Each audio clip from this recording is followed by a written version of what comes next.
angle E. Okay, well, if these are similar triangles, the corresponding angles will be congruent. So A is the same as D, and angle B here is the same as angle E. And since we're looking for the cosine of E, the cosine of angle E is the same thing as the cosine of angle B. And the cosine is going to be the adjacent side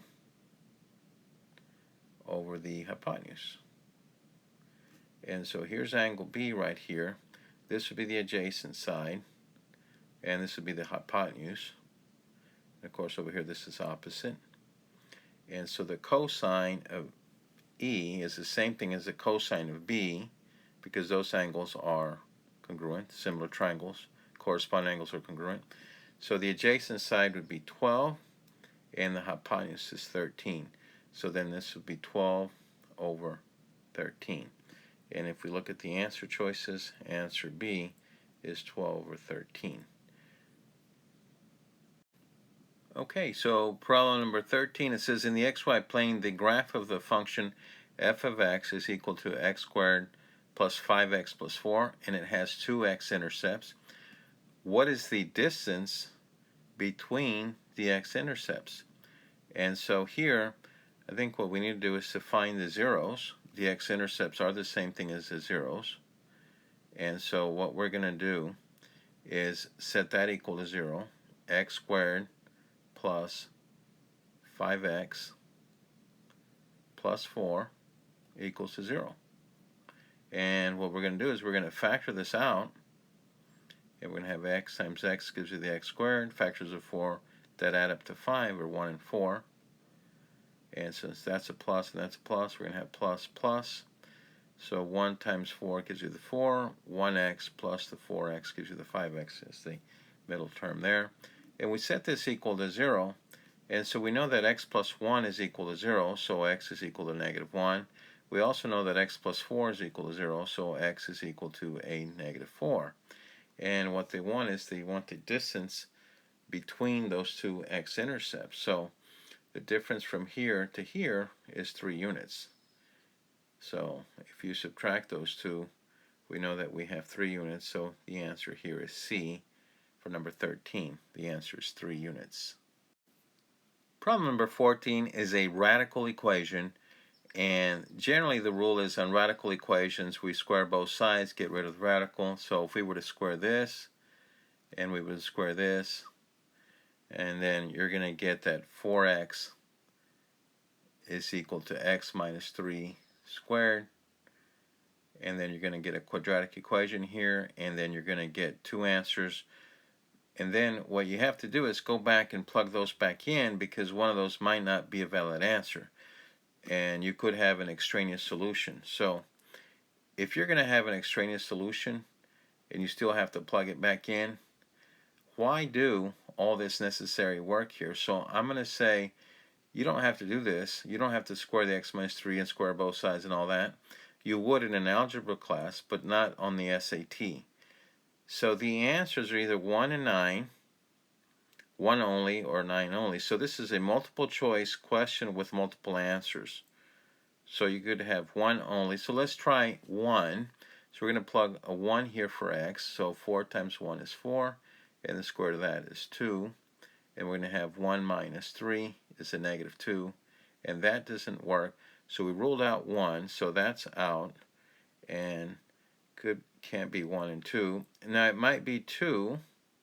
So let's try 9. So we're going to have 4 times 9, which is 36. The square of that is 6. And then we plug a 4, actually 9 in here. 9 minus 3 is 6. So 6 equals 6, and that works. So the answer 9, which is Roman numeral 2, works. So in this case, the answer has to be B. So the idea here, an SAT strategy, is for any time you have a radical equation, just start plugging in the answers and do not solve, do not expand, do not square both sides. And so I'm going to just say plug in answers for this type of question on the SAT. Now if you like these little tricks and shortcuts, go ahead and hit the like button. on this video. And leave a comment if this is very helpful for you. So I'll continue to make more videos like this to help you on your SAT. Okay, problem number 15, we have a system of equations where a is a constant. And for which of the following values of a does the system have no solution? Well, first of all, what is no solution for a system of equations? That means that those lines are parallel, and parallel lines have what? Parallel lines will have the same slope. So that means that we need to have the same slope in those two lines so that therefore they're parallel and you will have no solution. So let's go ahead and figure out the slope on this first one. If we add 3x to both sides, you're going to have that y is equal to 3x plus 6, so the slope here is 3.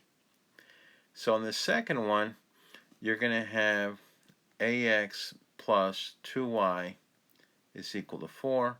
Subtract ax to write this in the slope-intercept form, and you're going to have that 2y is equal to negative ax plus 4. And then you're going to divide by 2 here, divide by 2 here, and divide by 2 here. Now, remember that the slope has to be 3 in the second equation, so that way we will have parallel lines. So this part would give you the slope, so negative a over 2 has to equal to 3, which is the slope in the first one. And so if we multiply both sides times a negative 2, multiply both sides times a negative 2, so this negative 2 will cancel with that negative 2, so a would have to be a negative 6. Now this problem seems a little bit long, and I think there's probably an easier way of doing this. Okay, would you like to see an easier way? Yes. Okay, it turns out that the ratio of these coefficients have to be the same if they're in standard form, and that would give you the slope. So what I'm going to do is I'm going to write a proportion. Negative 3 is to a from this first equation, and that has to equal to 1y, 1 over a negative 2. Okay, and so if you do a cross product here, you're going to get negative 3 over a, and then 1 over negative 2. You're going to get that a is equal to 6. And we said that a is negative 6. Negative 3 over a is equal to 1 over, this is actually a plus, except that what I need to do is erase that part right there. That was actually a plus. But when I wrote over it, it looked like a minus.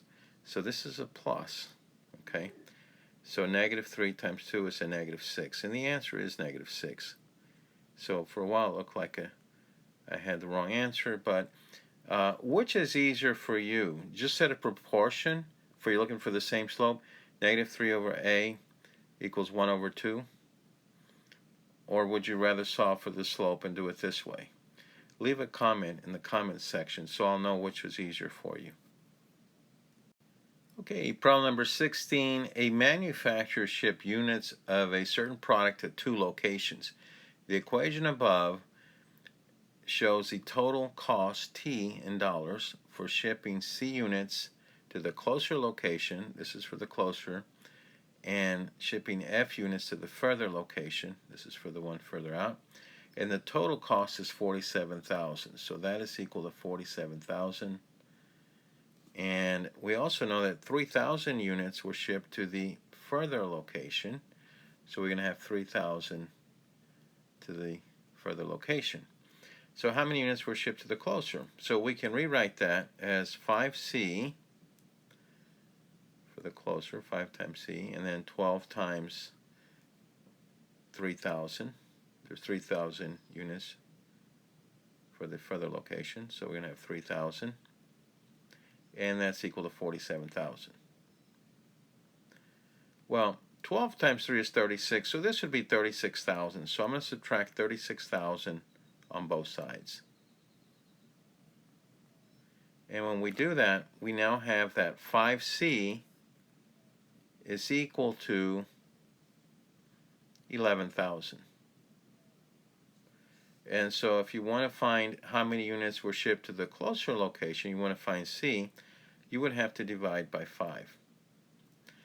Now, again, this is a no calculator section, so how do you divide 11,000 by 5? Some of you will just do long division. You would do 11,000 divided by 5. 11 and 5 goes 2 and all that. There's an easier way of doing that. What I would do is I would multiply the numerator and denominator by 2. 11,000 times 2 gives me 22,000. And now I have 5 times 2 in the denominator. I would have 10. So 10 cancels out a 0 there, and so your answer is 2,200. And that's going to be the easiest way of dividing by 5. And what I'm doing is I'm making this a 10. Or sometimes I might multiply by something to make it 100. So 2,200 was the answer for this problem. Okay, problem number 17 looks like an absolute value equation. The absolute value of 2x plus 1 is equal to 5. And if a and b are solutions to this equation, so a and b are the solutions to this equation, what is the value of the absolute value of the difference of those two solutions? Well, remember that 2x plus 1 could be 5 or a negative 5, since the absolute value of negative 5 is 5, and also the absolute value of 5 is 5.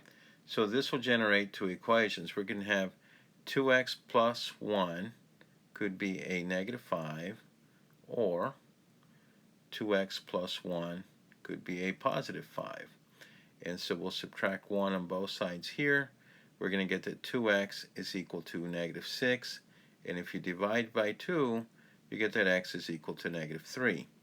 On this other side, if we subtract 1, we now have that 2x is equal to 4. And if you divide by 2, you now have that x equals to 2. And so what they want is the absolute value difference of the two. If you subtract negative 3 minus 2 and then take the absolute value, then the answer is negative 5. Absolute value of that is 5. So it was 5 units. The absolute value difference of negative 3 and 2 is 5 units. And so that was for problem number 17, an absolute value equation. Okay, problem number 18. Juan purchased an antique that had a value of $200 at the time of purchase, and in each year the value of the antique is estimated to increase by 10% over the previous year. The estimated value of the antique in dollars 2 years after the purchase can be represented by the expression 200, the original amount 200 times some factor, some multiplier a, where a is a constant. What is the value of a? What is that multiplier? So the first year, you're going to have 100% plus 10%. You're going to have 110%. And so after 1 year, your multiplier is 110% or 1.1. Then the next year, you're going to have the 110% plus another 10%, and 10% of 110 is 11. So if you add 11 to 110, you're going to have 121%, or your multiplier is 1.21. So A is 1.21, which really what you're doing is you're doing 1.1 raised to the t power, where in this case t is 2, so 1.1 squared gives you that 1.21. Now, sometimes this is a non-calculator section, so sometimes a student might be better off if they weren't sure how to do this. They would say, okay, well, at time 0, it's worth $200. 1 year later, I add 10% to that. 10% of 200 is 20. So I have $220. And then the next year, I'll take 10%. From here to here, I take 10%. And then from here to here, I take another 10%. 10% of 220 is 22, so I add 22, that's 242. So now I have $242. That's the price. but remember that it's represented by expression of 200A. So 200A represents that $242, and if you divide by 200, then you're going to find what A is, and A is going to be 1.21. And so what I'm doing here is I'm showing you an alternate solution, and that might be better for some of you. Compared to just taking 1.1 squared, that would be a little bit easier if you understand this part right here. Either way, whichever is easier for you. This is problem number 18. Okay, we're on problem number 19. We're winding down all the way going down to number 20. So we have a system of equations above. What is the value of 5x plus 5y? Now if I add these two together, I get 5x. If I add those two together, I get 5y. Could it be that easy? Is this a trick question? Well, remember, in system of equations, you can add two equations or you can multiply them. In this case, I'm going to add those two. 5x, 3y plus 2y is 5y. 1200 plus 1300 is 2500, and that would be the answer. 5x plus 5y is 2500. Is this easy? Let me know in the comments. This is an easy problem. You know what? For my students, I'm going to add this to the next quiz or test. And I hope everybody gets this one right.